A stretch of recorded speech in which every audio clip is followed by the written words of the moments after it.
It's only been a week. Now, the holidays have begun.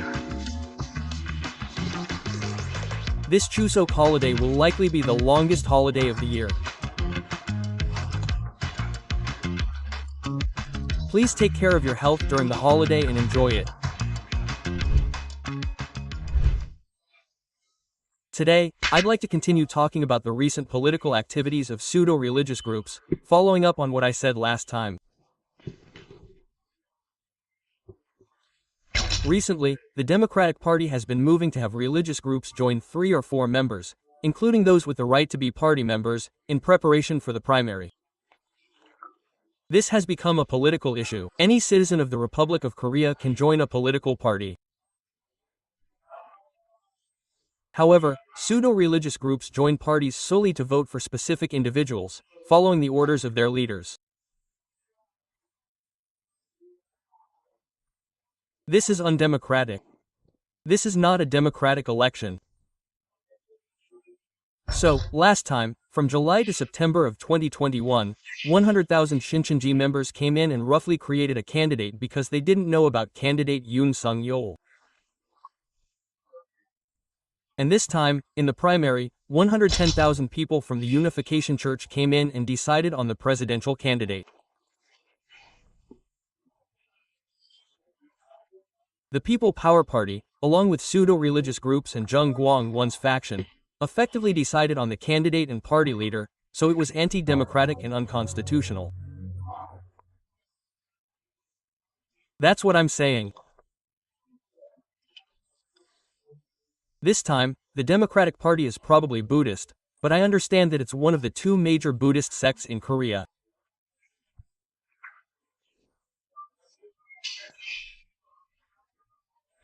Even if followers from that sect came in, there's no way the sect's leader would give them instructions, and even if they did, they wouldn't move in unison.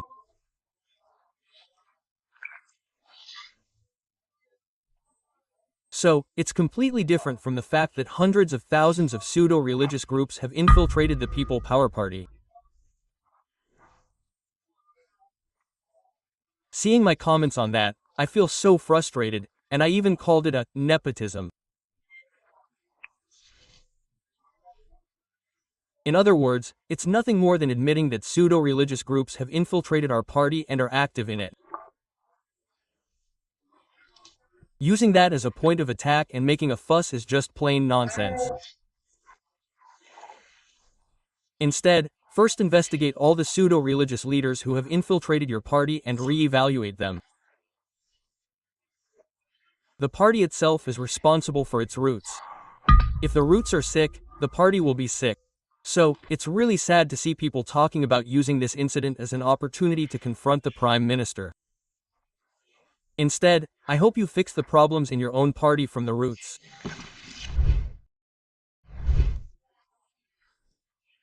Second, recently, a young American conservative leader named Charlie Craw was murdered.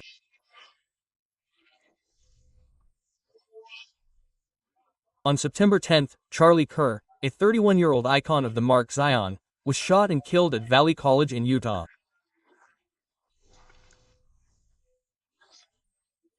Kerr founded the conservative youth group Turning Point at the age of 18, and has been active ever since. Turning Point is said to have had a decisive influence on Trump's campaign and election. Kerr's core message, supporting the right to carry a gun, opposing abortion, and being anti-immigrant and anti-multicultural, is identical to President Trump's. Yet, he was murdered.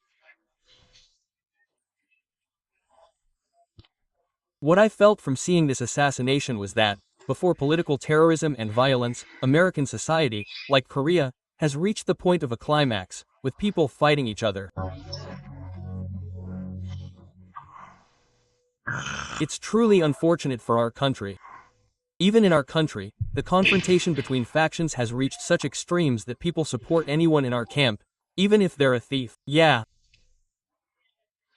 Our true people support conmen, sex offenders, and all sorts of wrongdoings.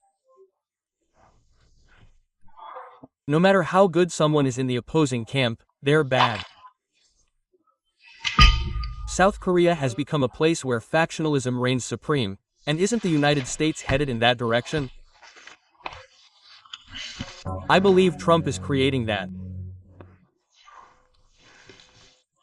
America is torn apart. National unity is a distant memory. Yes, America has become a place that only values factionalism, and so has South Korea. This is truly unfortunate for both South Korea and the United States. I think the vicious cycle of political violence in the United States, or rather, the vicious cycle of political attitudes, is now truly beginning. It's like the mecha mania in the 1950s in America. Let's eradicate communism. A mecha merchant took the lead in rooting out communists. Anyone who seemed a little strange was branded a communist and buried without a second thought. They call it the Magashi whirlwind. Isn't that what's happening now? It feels like the United States has become a dangerous country, and South Korea has also become a society dominated by factionalism, a system that's persisted for the past 20 years. And the left-right confrontation has reached its climax, and the world has become a place where each side is simply defending the other. It's not a country that recognizes differences. That's what democracy and diversity are all about. But now, if something is different, it's an enemy. Trump's recent remarks are chilling. It's even been called the Java War. This phenomenon continues in South Korea. A country that blindly embraces factionalism will lose its Pyongyang sensibility and become a sick society. This isn't desirable for South Korea. National unity is a dead end, and so isn't it time to break free from factionalism? Take a moment during the holiday break to consider this. Truly, if someone uses their authority in a different way, it's wrong and bad. It's not like I'm going to do that, and just because we have different opinions, I take that and criticize and unilaterally curse. When I look at the comments in our country, what really worries me is that when I look at the comments in Japan or other countries, there's a lot of good and bad. In our country, for every one bad person, there are 7 or 8, and if you go to Japan or Taiwan, there are a lot more good and bad people.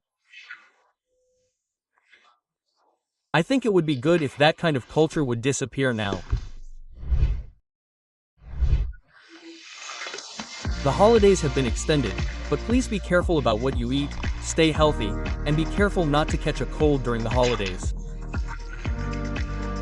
Have a good holiday. Thank you.